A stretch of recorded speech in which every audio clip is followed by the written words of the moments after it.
இப்போ rural students செய்கிற மிஸ்டேக்ஸ்னா என்னென்ன? இந்த மிஸ்டேக்ஸ் அவங்க பண்ணுறாங்க, அதனால அவங்களால மெடிக்கலுக்குள்ளே வர முடியல அப்படின்னா என்னென்ன?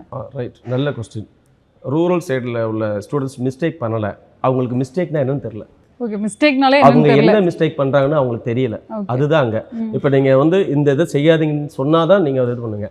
அவங்க சொல்கிறதுக்கும் அங்கே ஆள், அவங்க இதை செய்கிறது இது தவறு, இந்த மிஸ்டேக். இப்போ ஒரு என்ட்ரன்ஸ் எக்ஸாமுக்கு நம்ம ப்ரிப்பேர் ஆகணும்னா ஃபர்ஸ்ட் வந்து ஒரு கம்யூனிட்டி பேஸாக யோசிக்கணும்.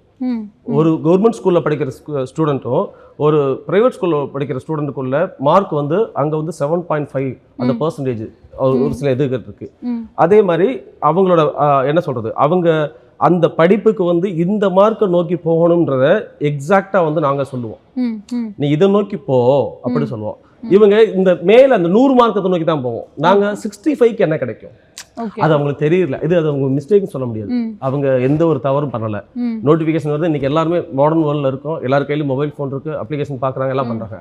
ஆனால் எல்லாருமே இந்த 100 நோக்கி தான், நீ 100க்கு 100 இருந்தால் சொல்லியிருக்காங்களே தவிர 65க்கு உனக்கு இந்த சீட் கிடைக்கும், 75% உனக்கு இந்த சீட் கிடைக்கும், ஆல் இண்டியா கோட்டாவில் உனக்கு இந்த சீட் கிடைக்கும், இந்த ஸ்பெசிஃபிக்காக இந்த காலேஜ் இந்த டீம்டு யூனிவர்சிட்டியில் ஒன்லி இந்த கேட்டகரி பீப்புளை தான் எடுப்பாங்க அப்படின்னு சொல்கிற அந்த அவேர்னஸ் பத்தாதனால அவங்க அந்த வாய்ப்பை இழக்கிறாங்க. வாய்ப்பை இழக்கிறதுனால அது மிஸ்டேக்காக நம்மளோட பார்வையில்.